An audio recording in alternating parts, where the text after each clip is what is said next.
Welcome to Everybody Studios. This is Everybody in Charlotte, a series of 15-minute conversations highlighting the people of Charlotte making a difference. All right, 3, 2, 1. David Boyle, welcome to Everybody Studios. Yeah, thank you. Yeah, man. Great to have you in. I like to start off by kind of giving the audience a little context on how we know each other. Sure. And if I recall correctly, it's through your Fiance. Fiance? Yeah. Man. Did I not know that? Yeah, maybe you didn't. Oh, You do now. Yeah. I love it, man. So I grew up with your fiance. Grew up meaning met her in junior high, have known her since. And I think, God, that must have been over a year ago, if not a little longer, where she was like, you need to meet my boyfriend at the time. Yeah. And you and I sat down a couple different times and Yeah. sparks flew, man. Yeah. Yeah. Yeah, I still remember it. It's very memorable. Very, very memorable. Awesome, man. Well, thanks for coming in. So a couple questions up front to kind of get you thinking and get to know you. Mm-hmm. And this is my favorite question, but what story comes to mind when I say the hardest you've ever laughed? The hardest I've ever laughed. What story comes to mind? Obviously, there's many, but Yeah. pick one. Well, there was an instance one time where I kind of grew up in Pinehurst. In Pinehurst, Yeah. okay. So I went to one of these like Christmas tree events, that they had with my. I must have been in my 20s, but I went with my family. But they had like all these Christmas trees in the basement, and so there's loads of people down there. So we're up at the top. Basement of what? Of this nice hotel in Pinehurst. Oh, okay. So here we are at this nice hotel. There are loads of people in the basement. We're getting, I think I had a cup of water or something in my hand at the time, and I was going down the stairs, but the staircase was this nice banister, and I'm thinking. Again, I'm in my 20s. I'm thinking, like, this would be fun to slide down. No question. So I get on the rail, and I start sliding, and it's slick. It's super slick. Oh, God. And so the first time I get on, I was like I went really fast, right? And my mom's now husband, he faked like he was going to push me over the edge. And I fly off the back side of the banister. And I'm trying to hold my cup, or I get to the bottom, and there's this lip. So I'm falling off at the same time over the back, and then I hit the lip, and I fly off the end, holding my cup in a styrofoam cup, and I poke my fingers through it trying to hold it, and it falls all over me, and I land in the middle of this room where all of these people are looking at the Christmas trees, and they turn around, and they just start laughing at me, and I was completely embarrassed. Of course. But over the years, I look back at like, what a fool. What was I thinking, as a kid in my 20s? That is something stupid. But there are many of those. But, yeah, thanks for... That's kind of good. That's good. And that's one of those ones where if somebody happened to be filming that, it could have been the greatest video ever. Oh, I felt like a fool, man. Well, like of course, such a fool. of course, which is the humor. That's the humor. Yeah. Oh, good Lord. Right in the middle of everybody. All right, next question. What would you consider to be your superpower? Superpower. Yeah. And you've told me a little bit about some of your journey, man, and there's some superpower in there. Yeah, I think so, too. I would say probably connection. I think I can connect with people, especially empathically. Like I have this ability to get into the emotion and kind of find where people are. Mm-hmm. And I would say also partnered with that would be mindset, like kind of being in somebody else's mind with them and going along the journey. It's a natural gift that I'm really thankful that I have that ability. Mm-hmm. That's a superpower that kind of started shedding light over the years. But Mm-hmm. It's a great one, man. Gift. It is an absolute gift, and it's not that common. Yeah, I'm starting to see that too. But there are some people that share it, Oh, yeah. It's appreciated. Yeah, no question. It's funny, like often I ask these questions and I can't help but to think what my answer would be if I were asked these questions, but that's not the point of this. But that is something that I consider myself to have to a degree. And it's just for me, it's like I can put myself in other people's shoes. Mm-hmm. And I think that is so valuable in this day and age just because there's so many people that can't, and it stands out so much. Mm-hmm. There's just a lot of differences that are highlighted and creates all this negativity. And it's like, well, if you could just understand it a little bit better, Yeah. maybe you might not feel so strongly. Do you think it's a can't or a won't? Well, I think it's both, for sure. I mean, I think there are natural abilities in that space, but I think there's walls up, right? Yeah. Like, Yeah. yeah, And it makes sense yeah, to a degree. absolutely does. And I'm not perfect. I have it too. I Yeah, mean, there's same. certain people out there that I just am not willing to Yep. to No, jump in with. I get it, man. I get And it. it would maybe be those people I'm just talking about. Like, Yeah. So it goes both ways, I guess. Huh. All right. What would you, if you could come up with a hidden gem to share with our listeners of in and around the Charlotte area? So I like to think of like a hidden path or like a park bench or maybe even a restaurant or could be even a person. Yeah. Ooh, I don't think it'd be hidden then, right? True. So choose wisely Yeah. in how you want to share. This might be a little different, man. Cool. I think Charlotte's beautiful. I'm not from here originally, but what I love about it, there's a lot of instances where it requires me to be present, and I think that is kind of the hidden gem. If you can be present wherever you are, if it's Charlotte, if it's in North Carolina, if it's in a different place, wherever, the more present you can be, the more beauty that you find in that moment. Yesterday we went to the mountains, my fiance and I, and at one point we're walking, it's like 5 miles, and we decided we're gonna stop. And I literally lay on the path. There's nobody around us. I'm laying down on the path. I'm just looking up at the sky. There was something beautiful about the clouds in the sky. As simple as that is, it's just like being in it, looking up. It's like, wow, that's cool. I take it for granted. Yeah. And I think there's every day. so many things that we take for granted, but you can see this beauty or the essence or something that you appreciate about something. And I think that's a hidden gem within yourself, and we carry it everywhere we go. That's gold right there, Dave. I love that, man. I talk to people a lot about, and I used to want to make a T-shirt that said "moods are underrated," and it really just applies to that. And I always I have a 13-year-old daughter, and she is and I use the example of think about a Friday afternoon, and that evening or maybe even the next day, you're leaving town and you're going on a week vacation. How good of a mood are you in? You're Golden. pretty unstoppable Yeah. on a Friday afternoon before a week vacation to going somewhere that you're excited about. And how you see the world when you're in that mood is almost exact. I mean, that's I could look at an ant on the That's ground and just go, look at that is the most incredible thing. It's in true. there. Yeah, Again, absolutely. it's the hidden gem. It's in there. Yeah. Yeah, I think thought has a lot to do with that too. Yeah. I feel sometimes I think people think we overthink. And truly, there is something about thought that has that power to influence mood and action. Yeah. And if you get into those thoughts and realize the unconscious of, I have this mood, but what am I thinking about that's kind of influencing that mood? Right. There's something in there that we kind of wrap our emotions up with these stories. Yeah. And in those there are some hidden gems in there too. But it's I think there's a lot of beauty in life, like you're saying, and I think the younger generation, they've got some cool stuff ahead of them, man. Yeah. Yeah. Well, there's a lot of teachers out there.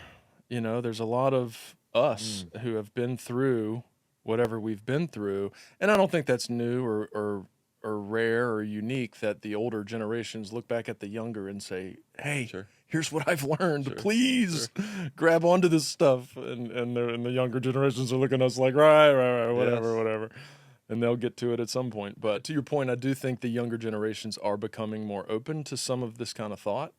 I think some of the Eastern ways and some of the meditative practice and the mindfulness is becoming very mainstream, which, I mean, all power to it. Agreed. It's so valuable and so healthy for life. And if the younger people are doing it, that is what we want. Do you think that they're smarter than we were when we were kids? Well, smart, you got to define smart. Wise? Yeah. Yeah. I mean, I think some are. I don't know. That's a tough question. because I look at some of them and I would say, Sure. absolutely not. But I think kind of like what I was saying was just there's new ways or there's things that we learned along the way that are becoming more common. Mm-hmm. And while I think some of us might look at that and go, ooh, I had to go through all this stuff to get to this point to understand this stuff and begin these practices and feel the value and rewards of them.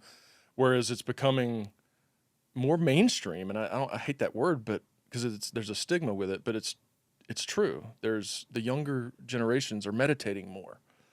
They're more mindful. There's more places you can go to learn that stuff. I think that's kind of a pat on our own backs, though. We Yes. you want to make life maybe a little bit easier for those that follow sometimes. And if getting to that place was difficult for us, and then we make it a little smoother for people, because that's why we're here, right? To a degree. Yeah. And then now it's easier for them. Yeah. But it almost sounds like there's a little maybe resentment sometimes. We're looking back like, oh, you don't even get it. What we had to do to right, get here, right. I had to walk up a mountain. Yes, right. Yeah. We're getting to that age, man. I know. Both ways. I know. You little ingrates. Yes. All right, let's move forward. Yeah. I want to talk about what you're up to. So where in your life are you making a difference in other people's lives? To segue from that conversation. A couple of them, and I think one that we're talking about today is the nonprofit. Yes. Charlotte Yes. Clubhouse. Let's do it. Yeah. Charlotte Clubhouse. Yeah. Okay. Yeah, it's a cool concept, man. So I don't know if you're really familiar, if you dug in a little bit into the website. Very little. Yeah, fair But enough. this is where I'm digging. Yeah. So for you and those who do not know, this concept has been around for 80 years, man. It's been replicated over 300 times in different parts of the world. It's super sick. It's all about mental health, specifically people with serious mental illnesses. We kind of get swept under the radar. And when I say we, I speak openly about my own diagnosis of schizophrenia. There was a point in my life where I really needed something like this that I had no idea that it was out there. And so just a little bit of a backstory. I stumbled upon this by accident, but what I learned from it is a huge impact. So in the 1940s, there were people in psychiatric hospitals. And when you end up in a psychiatric hospital, specifically with a serious mental illness, you are so different. You feel so different than somebody else. You're thinking differently. You are feeling differently. You're acting differently. You're looked at differently. And you tend to then be pushed further and further away, which kind of perpetuates the isolation. Yeah. Some of it I'm going to go with because I do feel weird. And some of it's like I'm forced there because I'm looked at as if I'm weird, right? Yeah. Outcast. Exactly. Yeah. So when you're in the psychiatric hospital in the 1940s, some of these people started to come together and they started to see like, oh, we have a lot of things in common, right? In the hospital. And it's like, I don't even want to go home because I have nothing to relate to you by. Yeah.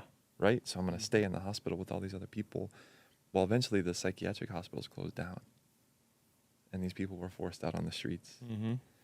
And from that, they started joining together and like, hey, let's create what we had in there out here. And so it took almost 8 years for them to come together, but they finally got a location, and it's a psychosocial rehabilitation concept. Oh my God. It's super cool, dude. So people are coming together, and they're doing things that would be your day-to-day life, right? If it's making lunch, if it's social outreach, if it's doing social media stuff, something like this, and spreading awareness and making an impact to people who need to hear it. So for 80 years, this has been going on in New York. And that concept, as it built and grew in the city, now it's in like different parts of this, in different parts of the state, it's in different parts of the country, and it's in different parts of the world where other people with serious mental illnesses are coming to thrive, man, honestly, because when you're alone, it's shitty. Yeah.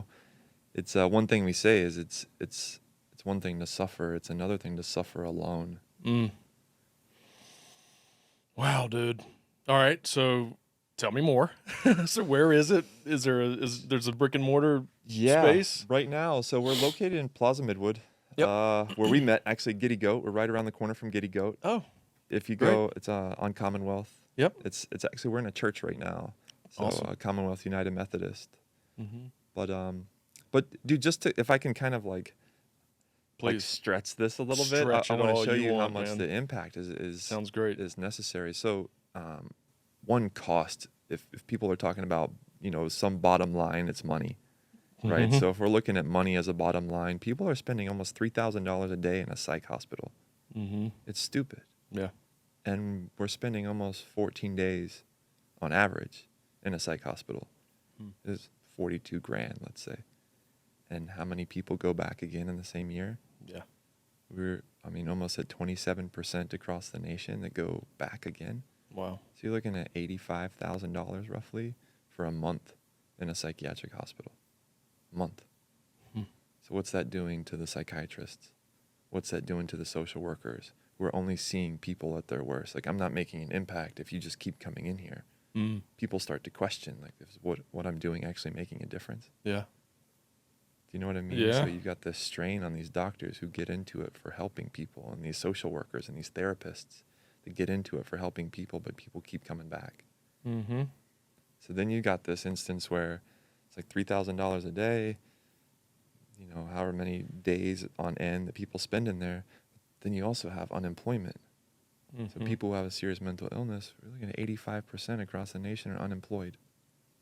So now I feel like I'm not making an impact. I'm not adding value. Why would I want to be here if I can't do anything that's like meaningful, that has purpose? Mm-hmm. It's changing somebody else's life.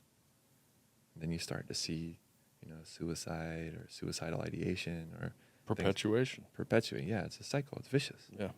So what happens when you bring people together who have similar experiences, who realize that they can make an impact in these different ways, who do feel valuable, who do have something to contribute, who do have something to add, and that there are support groups outside of there. For example, one thing the Clubhouse does, which is super cool, dude, is it partners with businesses. So let's say here's Charlotte Clubhouse, and let's say somebody wants to work a job. Let's say I want to work in the restaurant. You, as a staff member, and me as a member, would help find me a job. Mm-hmm. So let's say we partner with, XYZ Pizza Shop, right? If we're speaking locally, let's say we partner with Pure Pizza. Mm-hmm. And now we're talking with Julie, Mm-hmm. right? And we're like, hey, we have somebody who, we think would be a really good fit to work here. Again, they don't have to know the person's condition. They don't have to know any of that stuff. But now me as a member, I'm going to go work for Julie, right? Okay. But I also have my psych doctor's appointments. So I need to take some time off for that. Mm-hmm. Well, what's cool is that you as a staff member then get to fill in for me because you know the job too. So now Julie has an employee all the time if she Mhm. needs, right? And I can still take care of what I need, my psych doctor visits, my medication, because I would push that off Right. to make To my get work. commitments, Yep. right? So I'm pushing that off, which then what happens? So now you Mhm. see me in and out of different jobs, right? Mm-hmm. But if you're helping me in that way, and then Julie's getting that value too, because she's constantly having, an employee, and then I'm getting my help. Like it's massive support, dude. Wow. All right. Thank you for sharing all that. Yeah, man. I mean, that's Yeah. it. Yeah. That's the meat. Are you vegan? I am. That's the non-meat. That's the non-meat. All right. So next is tell us how we can get involved, how we can support. Yeah, I think, the biggest piece is just being open-minded. Talking about schizophrenia, I didn't ask for this shit. Yeah, I understand. It was something that happened to me, and then the stigmas associated with it, it's like people throw that stuff at me. Of course, I've kind of perpetuated that some through the symptoms, right? Things that I've done. Okay. But at the same time, I'm trying to be better. But it's hard to do that alone. So if other people are open-minded about, like, all right, a serious mental illness isn't maybe as bad as it is in the movies Right. or bad as it is that I read. Mm-hmm. And there's a human in there and a heart in there and compassion and kindness and forgiveness and love and all these core things that we all have and need. If you can see that, and then there's some potential for that person to grow and you want to be part of that impact, you can come and volunteer, you can donate, you can be a business that we refer people to. Ooh, yeah. You know what I mean? Yeah. And just, it really is the open-mindedness that starts it all. Once you're aware that there are these things in here that are blocking you from seeing the heart of the person because you see the illness, once you can see that and change it, then that opens everything else. Access that hidden gem. Yeah, man. Yeah. It Truly. came back around. Yeah. Wow, that is beautiful. All right, so I got 2 final questions, but before I do them, give us the website or the place that we can go to access more information, location, opportunities. Yeah. CharlotteClubhouse.org. There it is. Okay. Simple enough, and you can navigate through there. There's Cool. some statistics. There's places to click if you want to donate time or money or even referral. Yeah, great. Okay, perfect.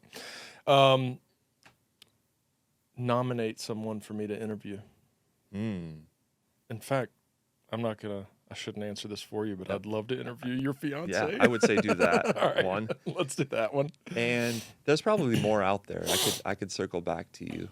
There's a lot of people making an impact in Charlotte, man. They've got some really cool shit going on, and Yeah. I think you're going to be overloaded with I know. people. I know. Yeah. I know. And Start I'm with pumped Kim. about it. We'll Yeah. start with Kim. Yeah. Kim, you heard it. You've been called out. All right. And then last question. Leave us with 3 words to remember you by. To remember me by. You, Whoa. David Boyle. The myth, the legend. Yeah. I would say curious, creative, and compassionate. Thank you, brother. Yeah, dude. Likewise. I am David Boyle, and I am everybody.